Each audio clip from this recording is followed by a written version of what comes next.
All right, welcome to the Gospel According to Mark. We're excited about the episode today. We are going to talk a little bit more about the title of the book, My Journey into the Apostolic Ministry, which if you haven't got a copy yet, please do so, amen. And it kind of gives you a little insight into our journey into what we call apostolic ministry.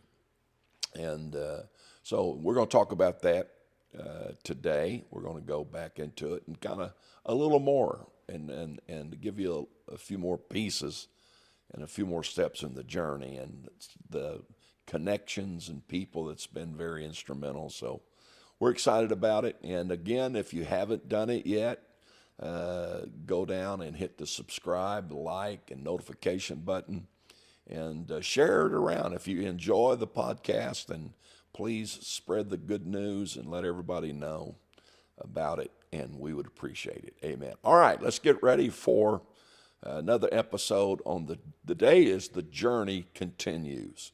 God bless.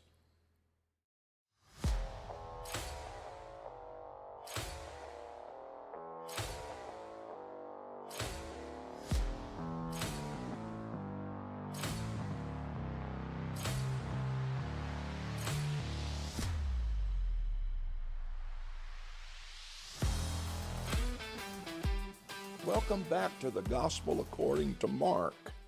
We're excited about you joining in with us today, and hopefully it's going to be a productive, beneficial episode. We are going to talk to you a little bit about the journey. And I know that we've been announcing the book, My Journey into the Apostolic Ministry, but I'm gonna go into it a little bit, and then I'm also gonna give you a little history, a little more history, and bring some more stuff into it. Just kind of, my journey, and so we'll talk a little bit. I was born in southeast Missouri, in a little farming community called Kenneth, Missouri. And April 26, 1962,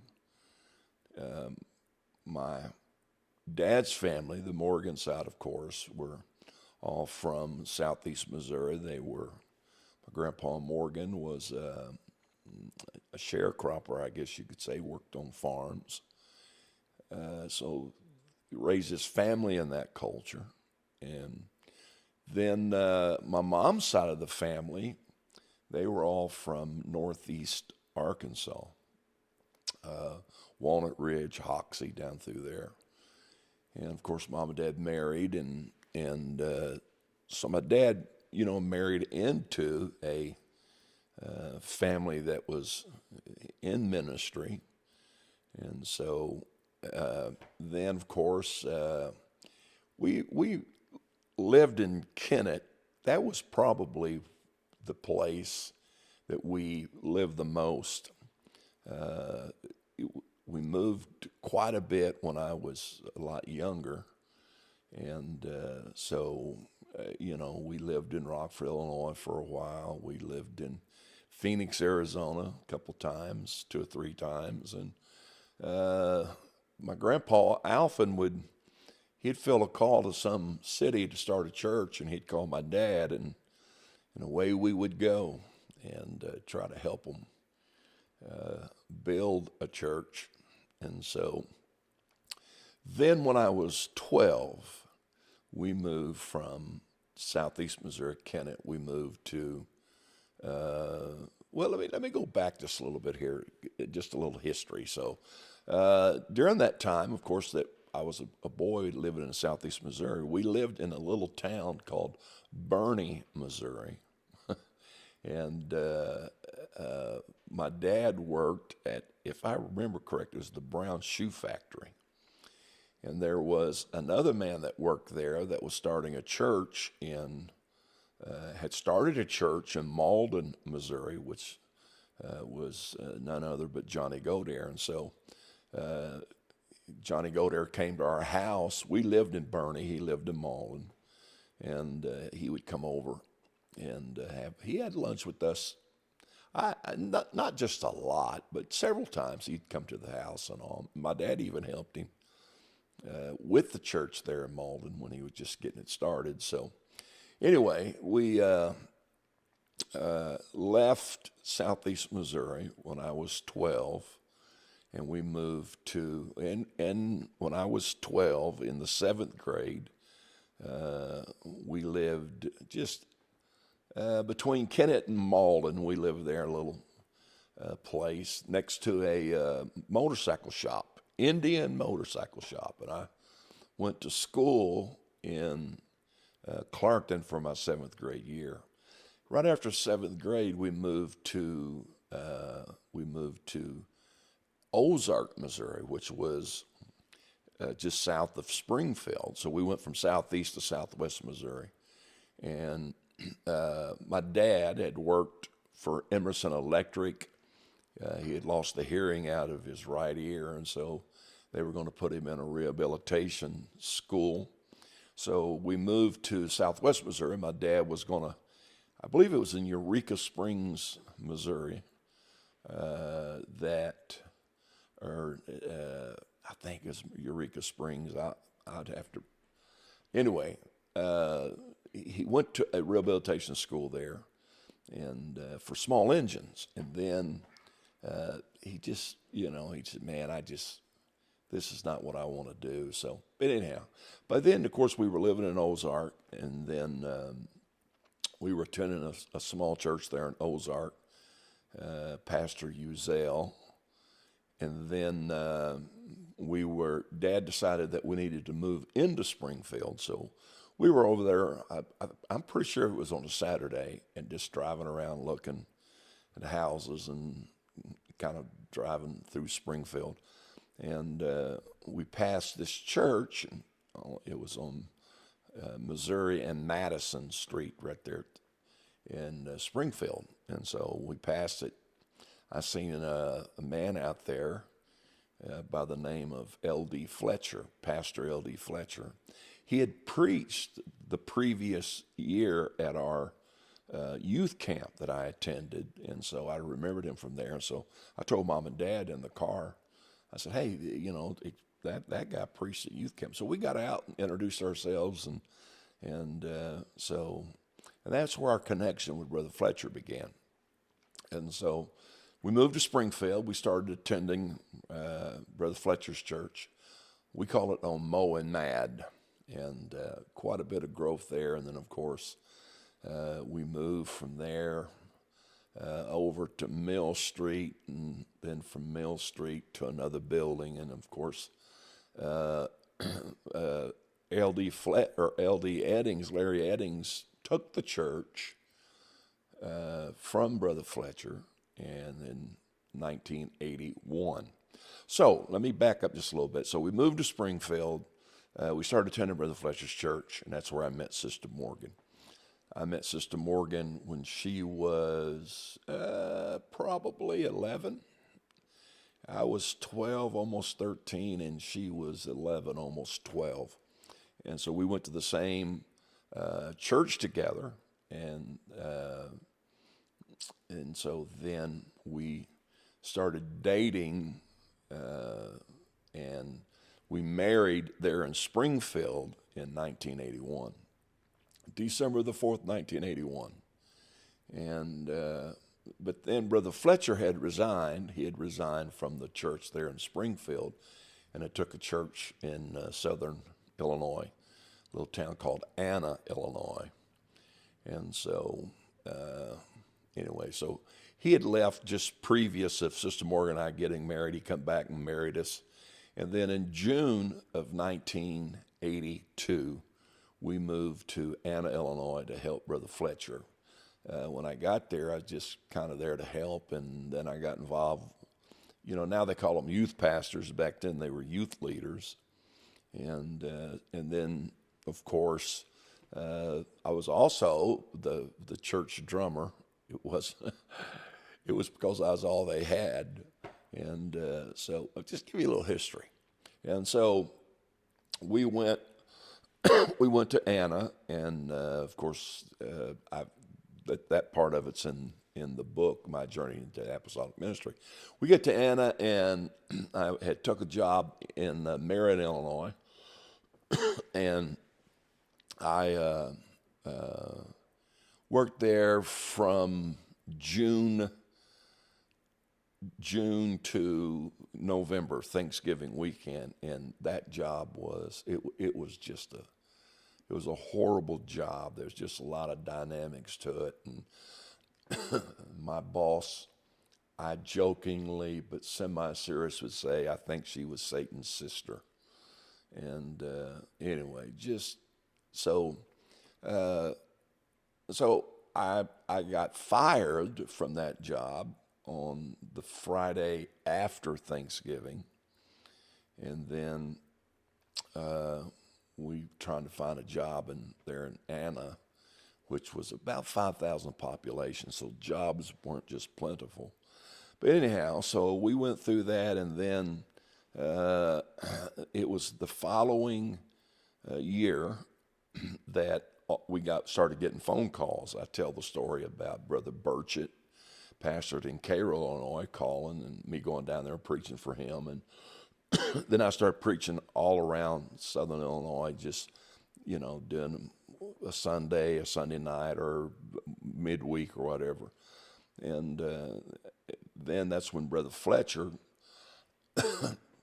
called me in and said, look, I think that you're called to be an evangelist. And so we launched our evangelistic career in 1984. And we started traveling. We traveled all through Southern Illinois, Missouri a lot, and just Arkansas some, a couple times in Kentucky, a few places in Kentucky. I preached in Eminence, Kentucky, for a man by the name of Brother Eddie. I preached in Paducah, Kentucky, for a Brother Hook that was there. And but that was kind of our area that we really were busy in, Illinois. And then God was good to us. He really was. And we stayed busy.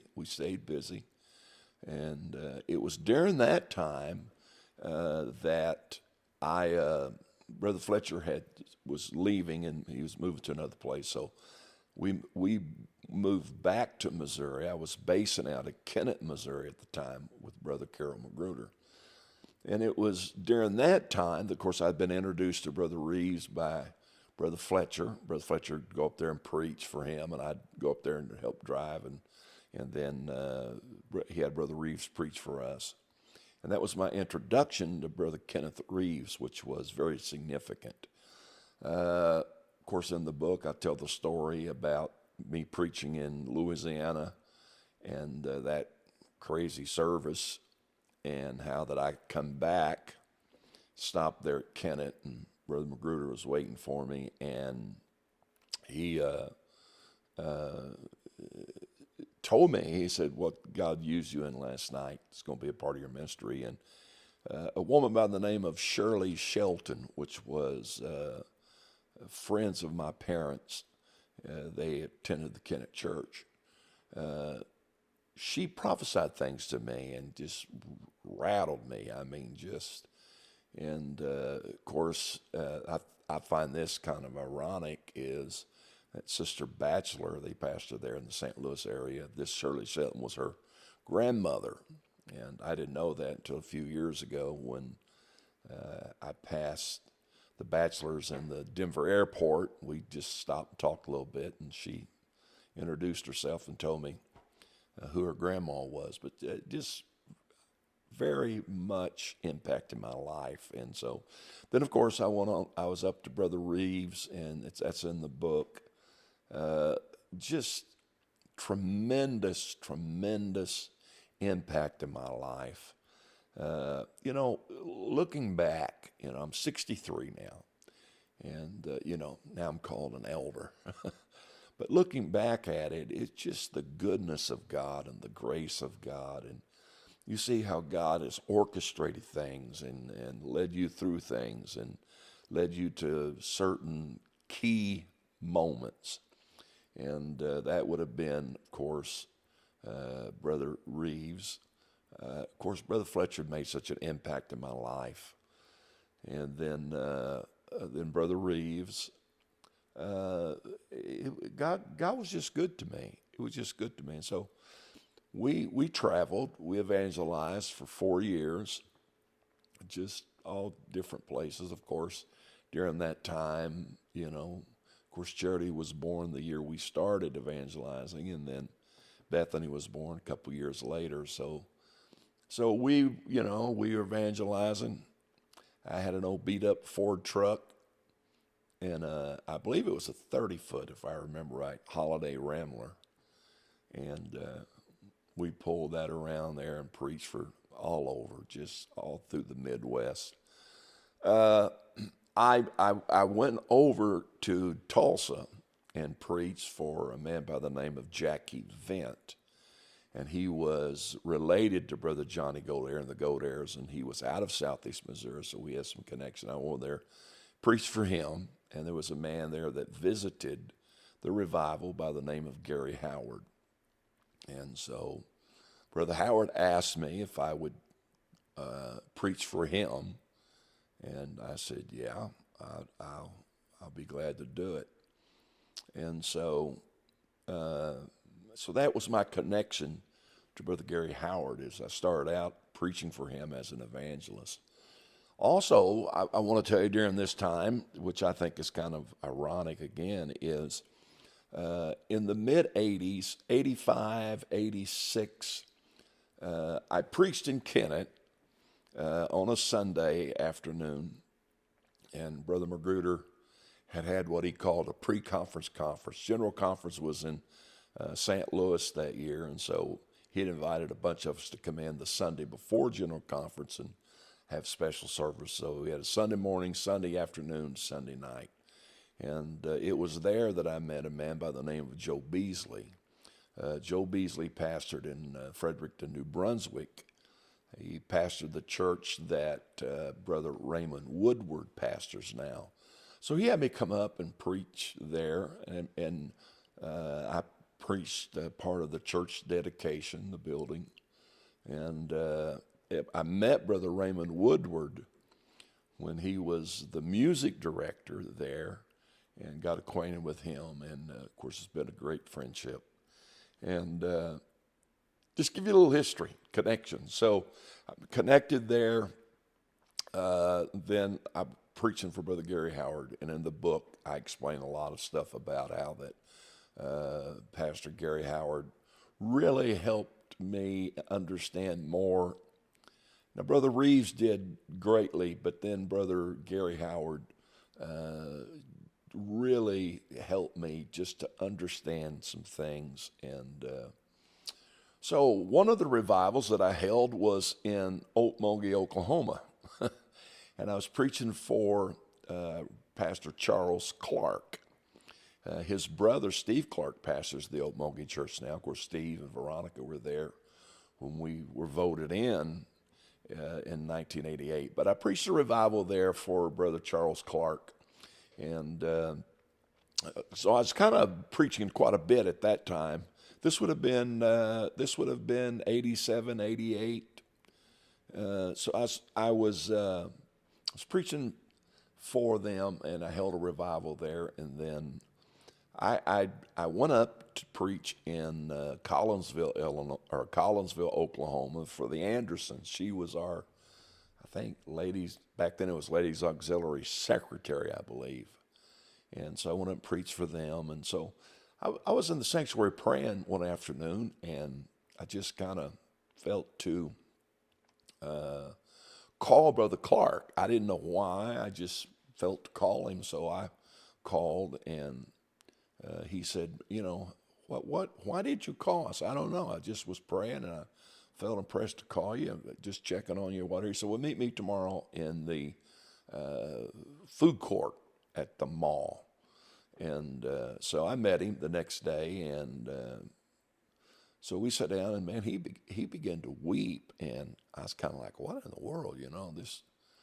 He said, well, look, here's the deal. He said, my wife and I feel like God's calling us back to Indiana, and we're going to start a church.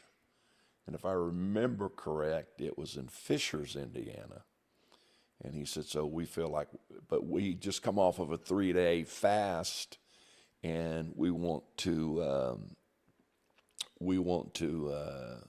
well, we finished the 3-day fast, and we felt like that God would speak to us and kind of give us an idea of maybe who should take the Okmulgee church. And he said, we both felt you, and we agreed in prayer that if it was, of God, that you would call or get a hold of us. And so he said, so when you called yesterday, I knew. Of course, he was telling me that, and I said, oh, brother Clark, I'm content evangelizing, and things have really opened up, and I'm on my way to California to preach some revivals, and he said, no, I really feel. He said, I want you to pray about it. And so I said, okay. And so I started praying about it, and I knew, oh yeah, this is, I think this is of the Lord. So I was preaching in Okemah. This is before Brother Shatwell, my friend. He just recently passed, and it's just, boy. But I was preaching for Brother Jody Warren, who pastored the Okemah church prior to Brother Shatwell. And one of the ladies from the Okmulgee church come over. Her name was Karen Altum at the time, and she come over, and she was telling me, said, hey, she come up after service, Brother Mark, I had this crazy dream, and in the dream, you were in Okmulgee church, and you were preaching, and the building was full, and it was incredible. And she said, but I looked around, and Brother Clark wasn't there, which had already contacted me, who was still the pastor of the church. And so I said, oh, so it's just kind of a witness of the Spirit to me, a confirmation. And then, of course, we got voted into Okmulgee in 1988. We preached the Wednesday night before Memorial Day, and then they asked me to stay over and preach Memorial Day weekend, which I did. I had preached, this is a crazy story, but I had preached the New Atlantic District Youth Convention the Sunday before Memorial Day, and their youth convention went through Monday night, and so we drove up, and so we decided, and then the Okmulgee church, I had to be there on Wednesday night, and they informed me that they didn't have money to fly us in, so we'd have to, just drive. And so we left after church on that Monday night in St. John, New Brunswick. And Sister Morgan at the time did not have her driver's license, so I got to drive it was a long trip. And so, our car broke down. We limped back to Springfield, and by then we had got an apartment in Springfield. I'd sold the trailer. We got an apartment in Springfield, and so I was back to living and basing out of Springfield, Brother Eddings. And so we got back. My brother-in-law helped drive us over to Okmulgee. We got there for Wednesday night. I was beat to death, tired, but we got there, preached, and then we stayed over that weekend and preached, and then the following week they held an election. We were voted in. So they sent a little flatbed trailer to come pick us up and to load us up, move all of our furniture. So we moved in June of 1988 to Okmulgee. We lived there, pastored there for 10 years, and during that time, while I was in Okmulgee, is when I got acquainted with Sister Chenault, when she called and gave me that word about how can man be used in the gift of the Spirit and not be destroyed. And that to me, it was just such a significant key moment in my life, and just getting connected with Sister Chenault. And I'm going to go to another little deal about that. And then, of course, I just barely got to Okmulgee, and I kept hearing all these stories about when Pastor Billy Hale was here, him and Sister Hale, and the church had just really accelerated, and Brother Hale had a lot of harvest in Okmulgee. And if I remember right, the church got up between 300 and 350, which was the high mark of Okmulgee. And so, anyway, I got there, and I'd only been there just a few days, and man, everybody's talking about Brother Hale, and when Brother Hale was here and all. So I just decided, you know what? I need to get acquainted with this Brother Hale. Maybe he could help me and give me some advice. And so I called Brother Hale, and again, I'd only been in Okmulgee just a few weeks. So I called Brother Hale and asked him if he would consider coming and preaching 2 or 3 nights, and he agreed to. And so he came down, and instantly, I'm just trying to show you how all these connections, how instantly I noticed his prayer life and the hours he would pray, and and so that got me connected with Brother Billy Hale, who is presently what I would consider my elder and my pastor. And so that began while I was there in Okmulgee, and then I preached for him, and then he asked me if I would come up and preach for him, and I said, yeah.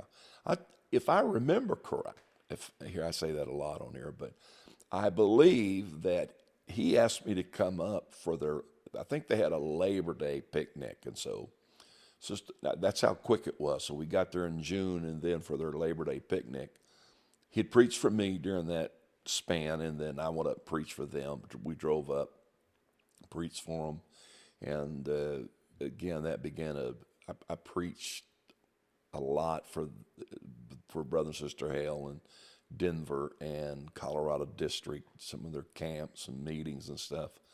It's such a blessing and so beneficial to my life and to my ministry. And it's also during that time that I was at Okmulgee that Brother Wayne McLean had preached at the Missouri District Youth Convention when I was a teenager, and it was the turning point in my life. And so I never forgot that. So I called, and I called Brother McLean. I said, hey, would you consider coming and preaching for us? And he did. And that started another just glorious relationship. Brother McLean was just a prophet. And so that began a relationship with him. And then, of course, he'd have me come down, preach for him in Pasadena, and we preached a few conferences together.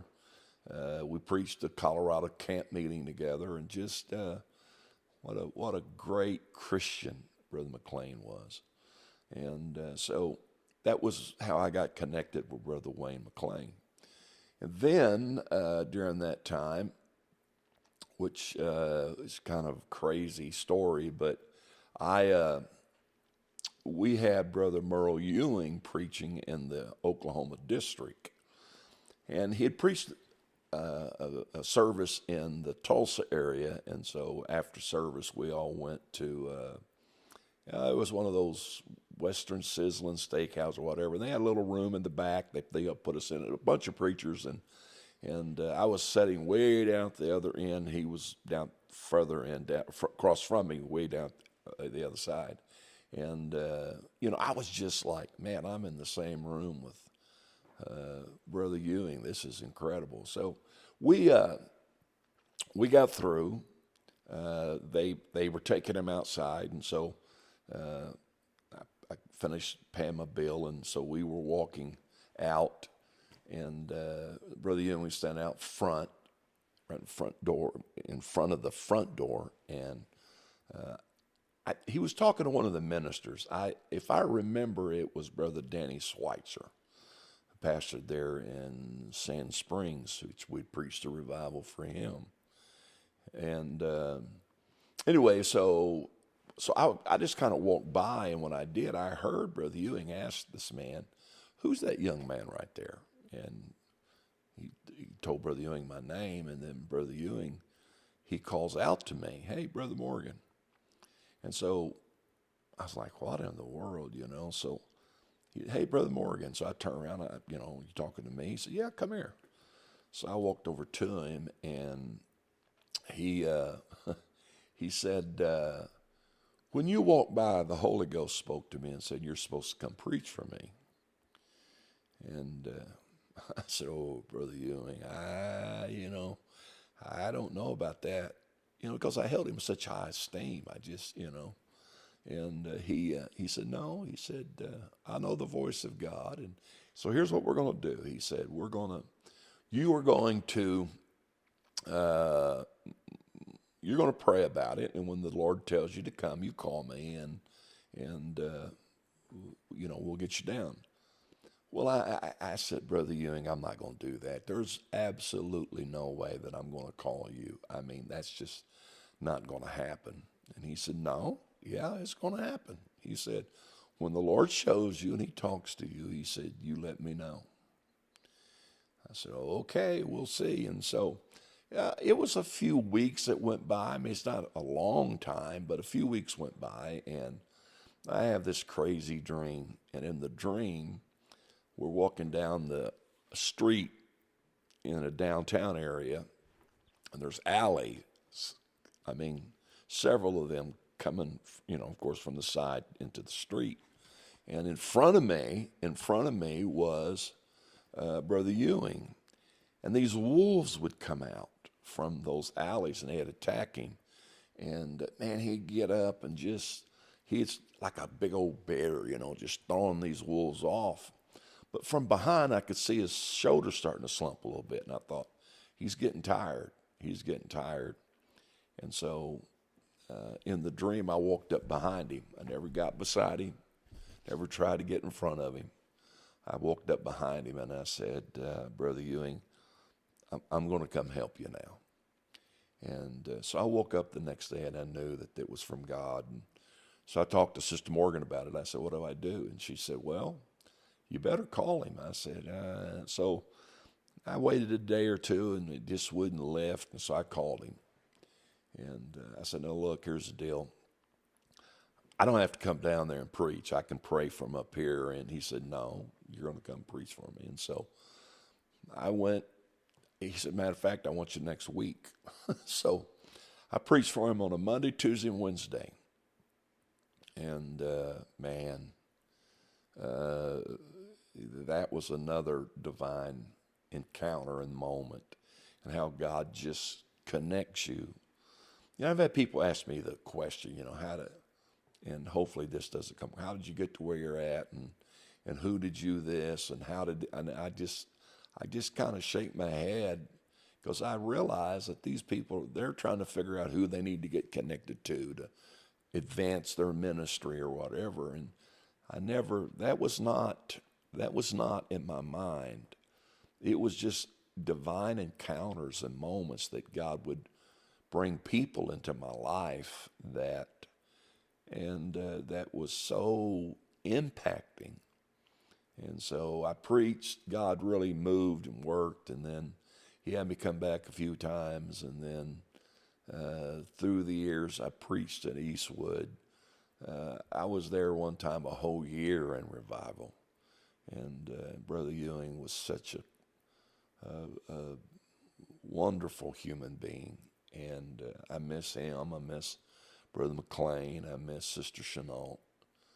And he just, after I went to him and asked him to be my pastor, he corrected me a couple times. And boy, when he would, he was stern with it, and just, But then one of the wonderful things about Brother Euing is he could correct you.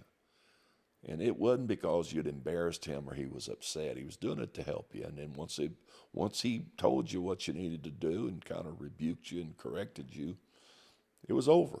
He'd said what he had to say, and then it was never brought up again. He didn't hold it over you or whatever, and so so that happened while I was preaching. That connection happened while I was pastoring there in Oklahoma, and then another connection, which a lot of people don't know this, but I had attended a minister's retreat in Oklahoma. I hadn't been there too long, and man, they got into this huge argument on fivefold ministry and is there modern day apostles and prophets. And I'd been raised around it, but never, Brother Fletcher believed in it, but just something that I'd never really studied out or had a good understanding on it. And so, man, I left that service thinking, man, that session thinking, this is crazy. I need to. So I really got to studying about fivefold ministry. And so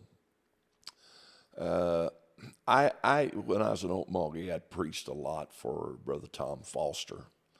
And he had a conference at that time. And so I was preaching that conference, and God gave me the message on equality, fivefold ministry, and how it all was supposed to function to bring equality in the church. And so I preached that for Brother Foster. And Brother Kilgore, who was superintendent of Texas District at that time, was there. And now here's what's ironic about all this is Sister Chenault. I was trying to help somebody that I loved, and I really was, and so he was a part of the Texas District. There was some issues with him in the district, and so I was going to go with him to meet the Texas District, and I felt that it was the right thing to do, that I should do it, and I kind of felt like it was an attack against apostolic ministry, and so I went. I was going to go. The day that I was going to fly down there, Sister Chenault called me, and she said, the Lord said, it's not your fight, you need to stay out of it. And that's when she talked to me about the wheat field. I preached this message a lot in distractions at harvest time. And she's really, you got to decide if you want a sickle in your hand or a sword. And, and so I had to call my friend and tell him that, hey, look, I'm not going to be able to be there. And it really hurt. And I knew I'd hurt him and all that. But I just, had been warned by God not to do it. So I now here's kind of something that I look back at and just kind of in amazement is, now Brother Kilgore was superintendent at that time, and if I would have went down there, then I don't know that he would have been strong enough to say we would have been at odds, but it definitely would have not been beneficial to what God had in my future. I'll put it that way. And so now back to Brother Foster's conference. Brother Kilgore was there. And I had also preached a youth convention in the Texas District. They had a youth convention that year in the Houston area. Brother Nathan Scoggins was the youth president at that time. Now I'll see how far back I'm talking about. And I preached it. Brother Kilgore was there on that Friday night. It was a good service and a good response. So but the altar service just, man, every time I'd see him after that, he'd talk about, that altar service and how the kids responded and all that. And so that happened. And then, of course, he was there at the conference at Brother Foster's. And so the next week he calls Brother Anthony Mangan and says, hey, look, I heard a young man preach a message at Brother Foster's on Equality Fivefold Ministry, and I'm asking. Of course, at that time, Brother Kilgore was one of the main sponsors of Because of the Times and with their committee and all. And so he requested that I preach at Because of the Times the next year on that message, equality. And so I get a phone call from Brother Mangan, and he says, hey, look, Brother Kilgore's asked you to do this, and so we'd like for you to preach. And so now that puts me in a connection with Brother Anthony Mangan, preaching there at Because of Times. And then, of course, God opened a door for us to be there in revival, and God was good and gracious, and so that connected me to Brother Anthony Mangan, and then playing a role there in the church and Because of Times. And so, but if Sister Chenault wouldn't have called me and warned me of all that, then I probably would have damaged all that and would have boycotted something that God wanted me to be involved in. So that's why I say that God has been very gracious and God has been very good to me through the years. And then, of course, we pastored there in Okmulgee until 1998. We were there 10 years. And we felt the call to the Bay Area, San Francisco. And so we left Okmulgee. We moved to California. But from 98 till December of 04, I was evangelizing and traveling basically all over the world. And so I was very busy. Another connection that I had started preaching in from out of Okmulgee was Brother Randy Keys, who called and met me at a PSR conference and said, I'd like for you to come preach for us. And so that began a great relationship and the wonderful revivals we had there in Modesto. And then, of course, all these California brethren and all this. And so anyway, in 1998, we moved to California. We arrived the first week of January in 98 and started a revival for Brother Nate Wilson in Elk Grove, Sacramento, Elk Grove. We were there for several months, and God just blessed. And of course, we were going back and forth some to San Francisco. But, we moved to Manteca, California, which was in the valley. We were basing out of Modesto. Sunday, Sister Morgan would drive to the Bay Area to San Francisco. She'd have home Bible studies, and we were having services in a family's church there in their home there in San Francisco, the Hartmans.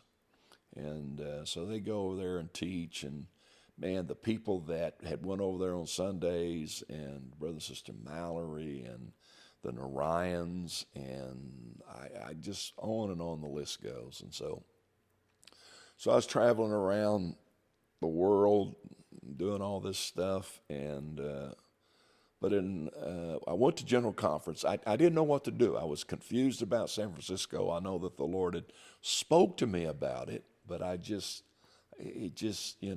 traveling, and Sister Morgan was trying to get something established there. And so I went to General Conference in 04, and I was asked to speak at a Chinese evangelism deal by Brother Stephen Willoughby. And so he had Brother Stone King and myself speaking. Brother Stone King went first, and of course it just blew up, and and people were praying. And so I was praying with people, and so Brother Willoughby come over and said, hey, look, we still got plenty of time, so after this kind of dies down, I still want you to speak. I said, oh, Brother Willoughby, man, God's doing some stuff here. Let's just let it go, fan the flames. And, he said, no, you just need to be ready. Well, he turned to walk off, and when he did, and this is what's really crazy, is the night before, Sister Morgan and I in our motel room were praying, and we just, God, you got to give us an answer. What do we do about the Bay Area, San Francisco and the Bay Area. And so then the next day, so Brother Willoughby turns to walk off, and then when he did, he whirls back around. He grabbed me by my shoulders and he kind of shook me. And he said, I'll tell you why I sent you to that city. I mean, he's like the first person. I sent you there because it's a gateway city. On one hand, I'll give you Asia. The other hand, I'll give you America. And you are not to question me about this again. So, all right, I got the direction. I got the direction that I needed. So, in '04 of December, I announced that I was only going to preach every other weekend, out traveling, and then of course we launched the church, Abounding Grace. I guess you could say December of '04, but really January of '05, which means we've now been there 20 years. And so we launched the church there, and quite a journey. And God's been good to us there. And of course, even while I was pastoring there, we were moving around and preaching different things. And God's just been good to me. Camps, conferences, meetings, revivals, leadership stuff, just on and on and on I could go. Been asked to serve on several committees, and I was district superintendent for a short span. And, so California has been good to us. And, a lot of people, of course, they hear all the stuff about California, you ever going to leave California? Well, I don't plan on it. Now, if the Lord speaks something to me, like he spoke very clearly for me to come to California, then that'd be a different story, but that's not happened. And so now, we're kind of in another transition in our ministry and life to where, we've remodeled this barn and made it into a training center, and where we could do podcasts and all those things. So, but that kind of gives you a little idea. And then, of course, the last few years, we've lost, of course, Brother Reeves passed several years ago. And I'm still in contact with his daughter, and who's a wonderful person, and share a lot of memories. She sent me a box of cassette tapes of her dad's preaching when he referred to me, and some of the things that had spoke to me, which is a cherished memory. And also, and of course, Brother Reeves had passed, and then Brother Gary Howard, I'd seen him the other day. I went to Brother Shatwell's funeral, and so I flew in on that Monday and stopped where Brother Howard's at, this home to help. And so I visited with him a little bit, and just sad, just sad to see his situation, but it was a good moment for me. And of course, Brother Shatwell and I become great friends, and back and forth. And then, of course, now we've lost him, and then Brother McLean, then Sister Chenault, Brother Euing, and the day Brother Euing passed was really a unique situation for me, because I was flying in on that. We go in every year for watch night service. And so, this was December 31st, and I was flying in that day to preach that night. And then, of course, we'd all stay over for the weekend. And anyway, so I dreamed that night that I was back at Eastwood, and everything had changed. The inside the auditorium, everything was changed. It was modern. Outside, you could see it, just buildings added to it. Everything was modern and updated and all. And so on the way to the airport, I told Sister Morgan, I said, I don't know how to tell my elder. I things are getting ready to change in what I sing. And one of the things you learned about Brother Euing is you didn't want to be pushy or or try to put pressure on him about something. That didn't work. So, I just got, how do I approach it? Should I just not say anything? And then, of course, when I got off the plane to connect there in Houston,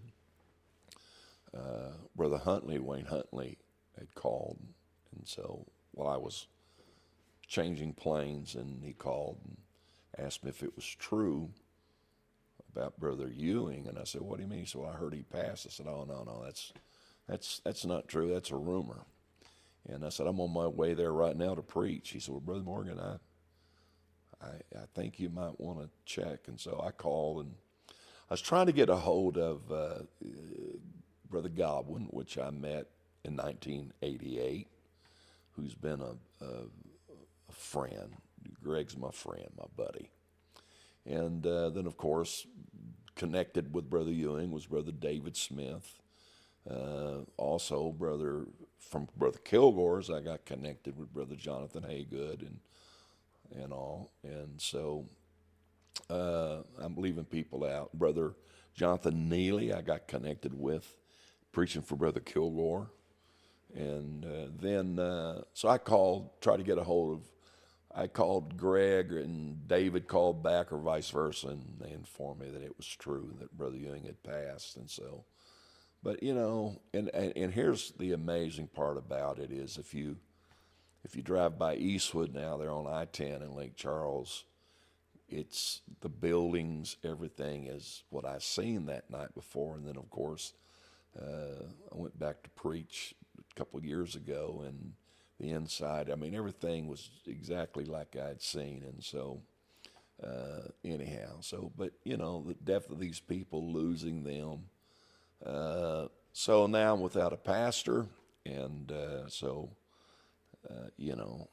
I don't think you could just at random pick somebody. I think there's got to be a real connection. It's got to be a God thing. And so I called Brother Hale and said, hey, Brother Hale, I really need an elder. And he said, all right. And I know for a fact that every day, Brother Hale's up, I think, at 3:30 every morning praying, which is just incredible discipline, if you ask me. But I know that he prays for me and my family, and I love him dearly. So anyway, and so now here we are, and I probably left somebody out, and somebody's going to get offended or upset or mad. And so anyway, but I just kind of want to give you a little history of kind of how things went, and kind of fill in some of the blanks on my journey into the apostolic ministry. And so that kind of gives you a little insight into it and a little ideal about it. And so hopefully you've enjoyed that, and just gives you a little part of my history. And so, of course, my family, they all live in Mountain Home, Arkansas. My brother Jeff pastors the church there, and Mom and Dad's there. Of course, Mom's Alzheimer's and in a home there, and they told us it could be hours or days or weeks, months, and just trying to make her comfortable. But Mom and Dad raised us, put something in us for the house of God, and I think my mom and dad are pretty remarkable people. I know that they, like everybody else, they got their own problems or situations or whatever. But, they got 6 kids, and all 6 children live for God. And pretty well most of their grandchildren live for God. And so I think that's an incredible testimony. And so I thank God for them. And of course, I dedicated the book to my mom and to my wife, who's been with me on this journey every step of the way. And the last year has been a pretty trying year. And of course, having to take care of me and all. So if you can and you pray, if you'll just ask God to give strength, and we're believing God for complete restoration. I'm able to move around a little bit and when I'm inside somewhere and I got something that I can touch to kind of just help me with balance, you know, I can walk around and without the walker and stuff. And so I kept trying to use a cane a little bit. And I can. Still just a little shaky, but I can do it, and I have. And then, anyway, so God's been good to us, and we're thankful for it. And of course, that we've connected with many, many, many, many, many other wonderful people that God's brought into our lives and us into theirs. And I'm thankful for all that, and for the faith and the confidence that people have shown in my life and ministry. So it's been quite a journey. It's not over. It's not over. Matter of fact, I've had several words. The best is yet to come. So you'll do a greater work for God than you've ever done. So I'm believing that. And this journey is going to continue. And so as it does, you'll be a part of it. So anyhow, all right. God bless. And I hope you've enjoyed this. Just a little history, a little insight, and kind of a little more on my journey into the apostolic ministry. If you haven't got the book yet, go to the website, martinmorgan.online, or to Amazon, and it's on there. So, and get you a copy. All right? God bless. Thank you for joining with us. We'll see you on the next episode of the Gospel According to Mark.